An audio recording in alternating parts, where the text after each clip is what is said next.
Hello mga kananay! For today's video ay gagawa nga tayo ng bracelet. Meron kasi pa-order itong aking Junakis pero ako nga yung gagawa. Hihirapan kasi siya kung ano magiging design niya kaya sa akin niya na nga pinagawa. Pero sa totoo lang in-order ko nga itong mga beads na to or panggawa ng bracelet para sa kanya pero ginawa nga pang business. Katuwa nga ito mga kananay kasi bukod sa nalilibang na siya ay kumikita pa nga siya. Hindi na nga lang siya nalilibang mga kananay pati na nga rin ako dahil sa pag-iisip ko na magiging design. Nga mga kananay na piling color ni customer ay kulay black. Kaya puro black nga lang to at lalagyan lang ng pangalan niya. Kaya rin nga pala yung pangalan ni customer mga kananay at dapat nga puro black lang sana yung magiging design nito. Kaya lang naubusan na nga kami ng letter E kaya ngayon nireshuffle na lang namin. Oo pa rin naman yung Irene pero iba-iba na nga lang kulay. Pero kahit ganon pagagandahin pa rin natin yan. Ang dami na nga rin naging pa-order tong anak ko. Ang ginagawa lang namin sa kanyang kinikita ay ino-order nga namin ulit ng beads. Para nakakagawa na siya sa sarili niya hindi pa siya nauubusan ng beads. 10, 15, 20 nga lang yung price niya sa kanyang pagpapa-order ng bracelet. Di ka nalugi mga kananay kasi kung o-orderin nyo nga ito pa isa-isa mahal din lalo na nga itong tulips. Dahil kung isa nga orderin mo naman 5 pesos nga. Kung di ka order ng marami mapapamahal ka nga. Mga gusto rin ang order nito mga kananay ilagay ko na lang sa comment section kung saan ko na-order to. Para naman malibang din kayo bukod doon kumita rin kayo. Ayun nga mga kananay yung gagawin ko hindi nga lang to isa kundi 6 na order nga. Yung dalawa parehang may pangalan lang na Irene at yung tatlo naman ay may tulips. Tapos yung isa purong black nga lang din. Sabi ko nga sa kanya kapag magpapa-order siya nito tanungin niya kung anong kulay ang gusto ni customer at kung ano ilalagay. Meron kasi mga customer na minsan bahala ka na kung ano na lang yung gawin mo. Pero naman din na minsan pinako-customize nila kung ano talaga yung gusto nila. Huwa talaga ako sa pin-order sa akin ng anak ko nito pero ako talaga yung nag-e-enjoy ngayon. Ano mahasa talaga yung skill mo dito. Wow, skill. Kasi nga mga kananay nag-e-explore talaga ako ng mga design. Nanonood ako sa YouTube kung paano gumawa ng bulaklak.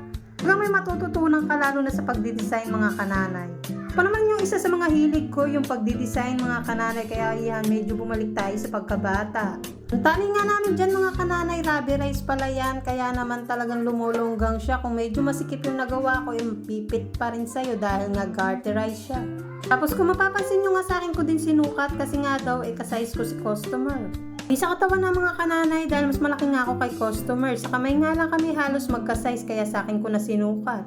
Tapos mga kananay kapag bata na may order sa kanya tansyahan na lang ginagawa ko. Pero madalas naman kilala ko yung may order sa kanya kaya naman nasasakto yung size ng ginagawa ko.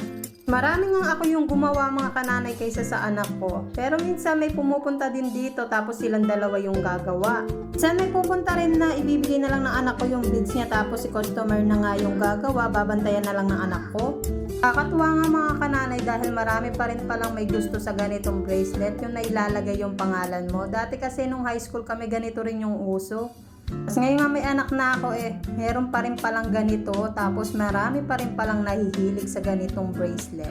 Meron nga din palang lakto mga kananay na order naming set tapos umorder na lang kami ng panibago dahil na naubos na. Tapos na nga din yung unang order ni customer mga kananay na black nga lang. Tapos sana black din yung letter kaya lang naubusan naman tayo. Nakita nyo naman wala na tayong letter E.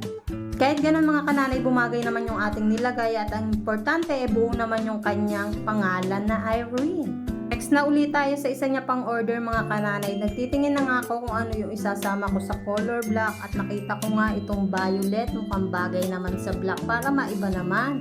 Ang busy nga ako mga kananay nakita ni Kikoy camera kaya iyan ang gugulo na nga.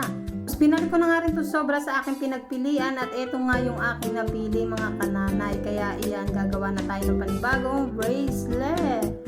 Pag gumagawa nga akong bracelet mga kananay inuuna ko nga itong lock para hindi na to problema mamaya.